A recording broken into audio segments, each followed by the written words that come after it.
आज हम स्टार्ट करने वाले हैं +2 क्लास की कॉन्टिन्यूटी एंड डिफरेंशिएबिलिटी।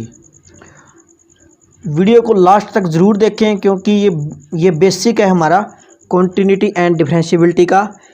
इसलिए पूरा कंसंट्रेट होकर इस वीडियो को देखें क्योंकि ये वीडियो आपके लिए बहुत ज़्यादा इम्पोर्टेंट है। अगर आपने कॉन्टिन्यूटी करनी है तो बेसिक कॉन्सेप्ट हमने आज शुरू किया है। तो बिना समय गवाए वीडियो को शुरू करते हैं। सबसे पहले जानते हैं कॉन्टिन्यूटी एंड डिफरेंशिएबिलिटी। तो कॉन्टिन्यूटी के बारे में सबसे पहले जानते हैं कि कॉन्टिन्यूटी असल में होती क्या है। ठीक है, यहाँ पे इंट्रोडक्शन पार्ट सबसे पहले हम करेंगे। Generally we observe that a function is continued at a fix point if we can draw the graph of the function around that point without any break in the graph और more precisely without lifting the pen from the plane of the paper. देखो, continuity का सीधा सा मतलब है कि जो function है वो किसी फिक्स पॉइंट पर कंटिन्यू होगा। ठीक है, यदि हम उस फंक्शन का ग्राफ प्लॉट करें उस पॉइंट के अराउंड तो बिना पेन उठाए अगर हम उसका ग्राफ बना दें बिना पेन उठाए, ठीक है, without any break in the graph, मतलब जो ग्राफ है वो ब्रेक ना होता हो, यानी बिना पेन उठाए अगर हम उसका ग्राफ बनाते जाएं तो वो फंक्शन क्या होगा, कंटिन्यूड होगा। फॉर एग्जांपल अगर हम साइन एक्स की बात करें तो साइन एक्स का जो ग्राफ है देखो ऐसे जाता है। ठीक है, तो यहाँ पे हमें पेन उठाने की ज़रूरत नहीं पड़ी। ठीक है, तो ये फंक्शन क्या होता है, कंटिन्यू होता है। कंटिन्यूस का मीनिंग क्या है कि we can draw the graph of the function around that point without any break in the graph। भी मतलब बिना पेन उठाए प्लेन ऑफ द पेपर हम उसका ग्राफ ड्रा कर दें किसी भी फंक्शन का तो उसे हम क्या कहेंगे, कंटिन्यू है। ठीक है, ये तो था भी कंटिन्यूटी असल में होती क्या है। ठीक है, कंटिन्यूटी का सीधा सा मतलब हमें पता लग गया। भी किसी भी पॉइंट के ऊपर हम ग्राफ ड्रा करें बिना पेन उठाए प्लेन ऑफ द पेपर तो वो ब्रेक ना हो। ठीक है, उसे हम कंटिन्यूटी कहेंगे। ठीक है, आइए डेफिनेशन की बात करते हैं कि कंटिन्यूटी की डेफिनेशन क्या होती है। A function f x is said to be continuous at a point x is equal to a. जो फंक्शन है एफ एक्स किसी फिक्स पॉइंट पर कंटिन्यू होगा, वो point x is equal to a है यदि if f a exist. First point क्या है, एफ ए एग्जिस्ट करना चाहिए। F a is finite defined and real, यानी उस पॉइंट के ऊपर एफ ए एग्जिस्ट करना चाहिए और एफ ए फाइनाइट होना चाहिए, डिफाइनेट होना चाहिए और रियल होना चाहिए। पहली कंडीशन है। सेकंड कंडीशन, उस फंक्शन के ऊपर limit x tends to a exist करनी चाहिए। ठीक है, और third point limit x tends to a f x, और वो जो है वो एफ ए के इक्वल होनी चाहिए। यदि ये तीनों कंडीशन सेटिस्फाई होगी तो उस फंक्शन को हम कह सकते हैं कि वो फंक्शन x बराबर a पर कंटिन्यूटी है। यदि जीरो पे पूछ लिया तो एफ जीरो एग्जिस्ट करेगी, एफ जीरो फाइनाइट होनी चाहिए, डिफाइन होनी चाहिए और रियल होनी चाहिए। Limit x tends to zero f x exist करनी चाहिए। ठीक है, अगर हम बात करें f x is equal to 1/x, क्या यह x बराबर जीरो पे कंटिन्यूटी है? नहीं है, क्योंकि 1/0 डिफाइन ही नहीं है। तो इसका मतलब ये एफ जीरो डिफाइन नहीं है तो ये कंटिन्यू नहीं होगा। क्लियर है पॉइंट कि limit x tends to a f x जो है वो एफ ए के इक्वल आ जाए तो उसे हम कहेंगे फंक्शन कंटिन्यूड है। फंक्शन कंटिन्यूड कब होता है? फंक्शन जो है वो एक फिक्स पॉइंट के ऊपर कंटिन्यूटी होता है। ठीक है, डेफिनेशन आपको पता लगी कि फंक्शन कंटिन्यूड कब होगा। फंक्शन जब उसके ऊपर लिमिट एग्जिस्ट करेगी, उसका f x x tends to a f x f a के इक्वल होगा और एफ ए एग्जिस्ट करेगा। ठीक है, आगे देखते हैं। हमने पहले बात की थी कि जो फंक्शन है वो एक पॉइंट पर कंटिन्यू होगा। अब हम बात करते हैं कि कंटिन्यूटी है इंटरवल में कैसे कंटिन्यूटी होगी। ठीक है, continuity of a function on an open interval. अब हम ओपन इंटरवल की बात करेंगे। ए function f x is said to be continuous on an open interval ab if it is continued at every point on ab। Function f x जो है किसी भी open interval में कंटिन्यू होगा यदि वो इस ए बी के किसी भी पॉइंट पर कंटिन्यू हो। मतलब क्या है कि ए और बी हमारे पास ओपन इंटरवल है, इस ए और बी के बीच में जितने भी पॉइंट आएंगे उन सभी पे क्या होगा, कंटिन्यू होगा। तो हम कह सकते हैं कि फंक्शन जो है वो कंटिन्यूटी है ओपन इंटरवल के अंदर, ए बी के अंदर। ठीक है, अब हम बात करते हैं क्लोज इंटरवल की। F a function f x is said to be continued on interval a b. अब देखो पहले तो ओपन इंटरवल था, लेकिन अब यहाँ पे क्या है, क्लोज है। ठीक है, मतलब क्या है, अब क्लोज की बात करें तो एफ एक्स जो है वो कंटिन्यू होना चाहिए ओपन इंटरवल ए बी में। ठीक है, और सेकंड देखो यहाँ से अगर हम देखें ए बी है, अब ए पे आके ये क्लोज इंटरवल है, यानी ए से हम लेफ्ट की तरफ नहीं जा सकते। ठीक है, इसका मतलब हमें इधर जाना पड़ेगा क्योंकि यहाँ पे बंद वैल्यू होगी। तो इसका मतलब एफ एक्स जो है वो राइट कंटिन्यूड है एक्स बराबर ए पे। ठीक है, अगर हम बी की बात करें, बी पे यहाँ पे राइट की तरफ क्लोज है। ठीक है, राइट की तरफ क्लोज है, तो इसका मतलब अब हमें लेफ्ट की तरफ जाना पड़ेगा। लेफ्ट की तरफ जाएंगे तो यहाँ पे लेफ्ट की तरफ जाएंगे तो लिमिट जो है लेफ्ट कंटिन्यू होगी एट एक्स बराबर बी पे। मतलब f x is right continue होगा एट ए पे, यानी limit x tends to a plus f x जो है एफ ए के इक्वल आनी चाहिए, यानी फाइनाइट क्वांटिटी होनी चाहिए। सेकंड, अगर हम बी की बात करें तो एफ एक्स जो है वो लेफ्ट कंटिन्यू होना चाहिए बी पे। बी पे लेफ्ट कंटिन्यू कैसे होना चाहिए, क्योंकि बी पे अगर हम राइट की तरफ जाएंगे तो वो क्लोज वैल्यू है, इसलिए हम यहाँ नहीं जा सकते, बंद है पूरी। ठीक है, अब हम बात करते हैं कि लिमिट जो है इसकी वो लेफ्ट कंटिन्यू होएगी बी पे, यानी लिमिट लेफ्ट का मतलब होता है x tends to b negative. ठीक है, वो किसके इक्वल होगी, f x is equal to f b पे, यानी फाइनाइट क्वांटिटी होनी चाहिए। ठीक है, अब फंक्शन की डिसकंटिन्यूटी होने का क्या कारण है, उसके क्या रीज़न है, फंक्शन जो है उसे हम डिसकंटिन्यूटी कह दें। सबसे पहला जो कारण है, यदि limit x tends to a f x उसे एग्जिस्ट ना करे, ठीक है, तो हम कह सकते हैं कि फंक्शन डिसकंटिन्यूटी है। ठीक है, या हम कह दें कि फंक्शन एफ ए जो है वो डिफाइन ना हो तो जो फंक्शन है वो डिसकंटिन्यूटी है। अगर मान के चलो कि limit x tends to a f x exist कर गई, ठीक है, लिमिट उसकी एग्जिस्ट कर गई f x tends to a f x, लेकिन वह इक्वल नहीं आई एफ ए के, तो उसे भी हम डिसकंटिन्यूटी कहेंगे।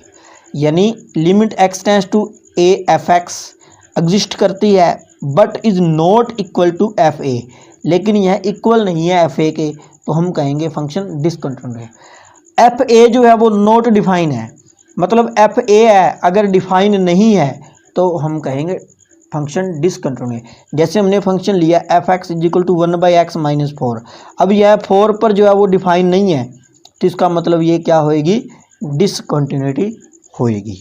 आगे कुछ फंक्शन है जो हमें पता होना चाहिए भी कौन कौन से फंक्शन कंटिन्यू है और कौन से नहीं है।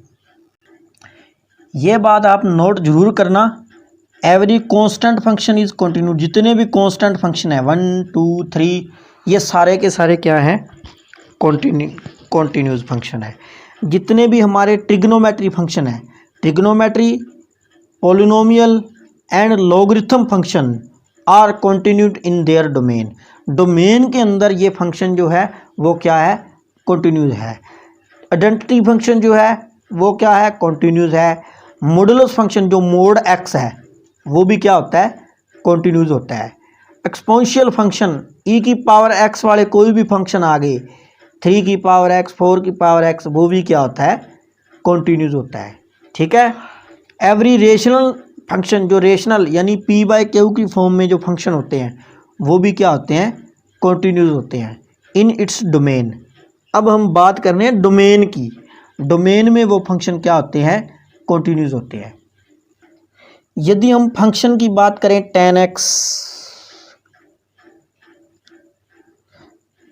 tan x और secant x, ठीक है, डोमेन में तो ये फंक्शन क्या है, कॉन्टिन्यूटी है, कॉन्टिन्यूस है, ठीक है। लेकिन अगर हम रियल की बात करें तो इसका जो ग्राफ, अगर हम रियल की बात करें तो 2n+1 पाई/2 पे ये डिफाइन नहीं है, ठीक है।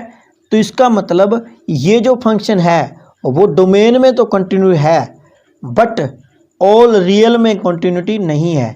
क्यों नहीं है? क्योंकि tan x और secant x पाई/2 पे डिफाइन नहीं है, ठीक है। अब अगर हम बात करें कोट x की और कोसिकेंड x की, कोट x और कोसिकेंड x क्या होते हैं? डोमेन में तो जितने भी ट्रिग्नोमेट्री फंक्शन है वो सारे के सारे कॉन्टिन्यूटी। ये अब डोमेन की बात करें तो ये कॉन्टिन्यूटी फंक्शन है। अगर हम बात करें रियल की, ऑल रियल में, तो पाई के मल्टीपल जितने भी नंबर होंगे वो क्या होंगे? डिसकंटिन्यूटी होंगे। तो इसका मतलब ऑल रियल में कोट और कोसिकेंड जो है वो क्या है? डिसकंटिन्यूटी है, ठीक है। अगर हम बात करें इस फंक्शन की, ये हमारा क्या है? Greatest integer function. अब ग्रेटेस्ट इंटीजर फंक्शन का मतलब क्या होता है कि x से छोटा या इसके बराबर, ठीक है। मतलब अगर हम 1.3 लें तो इसका अगर हम GF देखें 1.3 का, यानी ग्रेटेस्ट इंटीजर फंक्शन देखें, यानी 1.3 का मतलब क्या है कि 1.3 से छोटा या बराबर। तो इससे छोटा क्या आ जाएगा? इसकी वैल्यू क्या आ जाएगी? 1 आ जाएगी, ठीक है। अगर हम -2.3 की बात करें तो अगर हम इसकी वैल्यू देखें, इसका ग्रेटेस्ट इंटीजर फंक्शन क्या होगा? तो इसका होगा -3, क्योंकि -2.3 से -3 जो है वो क्या है? छोटा है, ठीक है, ठीक है। तो इसकी वैल्यू जो है, ग्रेटेस्ट इंटीजर फंक्शन की जो वैल्यू है वो छोटा है इसके बराबर ले सकते हैं, ठीक है। तो इसका मतलब अगर हमारे पास कोई भी ग्रेटेस्ट इंटीजर की वैल्यू दे रखी है तो हम उसकी वैल्यू को इससे छोटी या इसके बराबर ले सकते हैं, ठीक है। तो अगर हम मान के चलो इसको 0 पे दिखाएं तो क्या ये फंक्शन कंटिन्यू होगा? क्योंकि 0 से छोटी वैल्यू, 0 से छोटी या उसके बराबर, तो इसका मतलब ये तो डिसकंटिन्यूटी है, ठीक है ना। तो इसका मतलब जो ग्रेटेस्ट इंटीजर फंक्शन है वो क्या होता है? डिसकंटिन्यू होता है। क्लियर है पॉइंट? एक बात और, कॉन्टिन्यूटी की डेफिनेशन की बात हमने की थी, इसकी डेफिनेशन की बात की थी कि यहाँ पे लिमिट जो है x tends to a f exist करनी चाहिए। मतलब क्या है कि एक फिक्स पॉइंट के ऊपर लेफ्ट हैंड लिमिट और राइट हैंड लिमिट जो है वो इक्वल आनी चाहिए, तो हम कह सकते हैं कि फंक्शन कॉन्टिन्यू है, ठीक है। जितने भी ट्रिग्नोमेट्री फंक्शन है डोमेन में वो कॉन्टिन्यू होते हैं, एक्सपोनेंशियल फंक्शन कॉन्टिन्यू होते हैं, ठीक है। अगर हमें फंक्शन सब्ट्रैक्शन एडिशन में कोई दो फंक्शन दे दिए तो हम कैसे पता लगाएंगे कि ये फंक्शन कॉन्टिन्यूस है या डिसकंटिन्यूस है, ठीक है। चलिए देखते हैं, ठीक है। जैसे हमारे पास कोई भी एक फंक्शन कॉन्टिन्यूस है, ठीक है, ए की बात करो, 0 की बात करो, किसी पे भी आप फंक्शन ले सकते हो, ठीक है, ठीक है। अगर मान के चलो एक फंक्शन x बराबर a पर कॉन्टिन्यूस है, प्लस में दूसरा फंक्शन दिया हुआ है वो भी कॉन्टिन्यूस है। कॉन्टिन्यूस प्लस कॉन्टिन्यूस क्या होता है? कॉन्टिन्यूस होता है। अगर बिल्कुल मल्टीपल में आ जाए कोई फंक्शन कॉन्टिन्यूस है और उसके मल्टीपल लेना है हमने फंक्शन, तो वो भी क्या है? कॉन्टिन्यूस है। डिवाइड में भी क्या होता है? कॉन्टिन्यूस होता है। अब बात आती है, अगर एक फंक्शन हमारे पास कॉन्टिन्यूस है और दूसरा डिसकंटिन्यूस है प्लस और माइनस में, तो वो फंक्शन हमेशा क्या रहेगा? डिसकंटिन्यूस रहेगा। एग्जाम्पल लेकर चलते हैं, जैसे ग्रेटेस्ट इंटीजर फंक्शन है और प्लस में क्या है? x है। अब देखो ये जो है x बराबर 0 पे डिसकंटिन्यूट है, लेकिन ये कॉन्टिन्यूस है, तो डिसकंटिन्यूट पर कॉन्टिन्यूस डिसकंटिन्यूस होता है, ठीक है। अब एक फंक्शन मान के चलो यहाँ पे ग्रेटेस्ट इंटीजर फंक्शन है और साथ में ग्रेटेस्ट इंटीजर फंक्शन है। डिसकंटिन्यू प्लस डिसकंटिन्यूज, इसका हम कुछ कह नहीं सकते भी क्या आएगा। अगर हम मल्टीपल लें यानी कॉन्टिन्यूस फंक्शन है और इनटू में कोई भी फंक्शन डिसकंटिन्यूस है, तो अगर उनकी मल्टीपल देखें तो उसका भी हम कुछ कह नहीं सकते। डिसकंटिन्यूस फंक्शन की मल्टीप्लाई डिसकंटिन्यूस फंक्शन के साथ करेंगे तो उसका भी हम कुछ कह नहीं सकते कि फंक्शन भी मतलब ऑब्जर्व नहीं कर सकते हम कि जो फंक्शन है वो क्या आएगा। ठीक है, differentiability of a function at a point. ठीक है, if f x be a finite and single value function of x, f x हमारे पास कोई भी फाइनाइट और सिंगल वैल्यू फंक्शन है। ठीक है, अबाउट पॉइंट हमारा एक्स इक्वल टू ए है, देन इसके ऊपर limit x tends to f x minus f a upon में x minus a. If it is exist finitely, यदि इसके ऊपर लिमिट एग्जिस्ट करगी फाइनाइटली तो उसे हम कहेंगे डेरिवेटिव ऑफ एक्स एट ए, और इसे हम डिनोट करते हैं एफ डैश ए, या सिंबल से हम इसे राइट आउट करते हैं f dash a is equal to होता है limit x tends to a f x minus f a upon में x minus a, x is not equal to a. अगर इसके ऊपर लिमिट एग्जिस्ट कर गई एट एक्स बराबर ए के ऊपर तो हम कह सकते हैं फाइनाइटली एग्जिस्ट कर गई तो हम कह सकते हैं कि derivative of f x at a के ऊपर। ठीक है, अब हम बात करते हैं राइट हैंड डेरिवेटिव और लेफ्ट हैंड डेरिवेबल। तो limit x tends to a plus f x minus f a upon में एक्स माइनस ए, यदि ये एग्जिस्ट फाइनाइटली करगी तो उसे हम कहेंगे right hand derivable of f x at x बराबर ए, और इसे हम रिप्रेजेंटेड करते हैं आर एफ डैश ए से, यानी f dash a plus zero limit x tends to a plus f x minus f a upon में x minus a, x is not equal to a. Clear point. अब right hand derivable की बात करते हैं।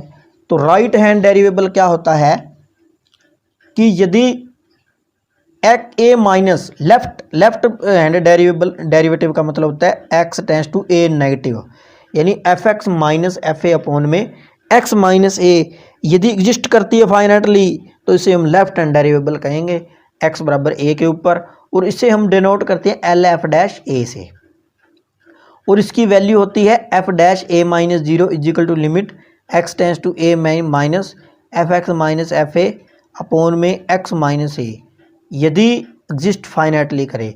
तो इसका मतलब हम कह सकते हैं कि फंक्शन डेरिवेबल कब होगा, फंक्शन डेरिवेटिव कब एग्जिस्ट करेगा कि a function is said to be, या हम कह सकते हैं कि इज डेरिवेबल एट एक्स बराबर a if right hand derivable is equal to the left hand derivative at x a पर। यदि लेफ्ट हैंड डेरिवेटिव और राइट हैंड डेरिवेबल इक्वल आ गए तो हम कह सकते हैं कि फंक्शन जो है वो डिफरेंशिएबल है।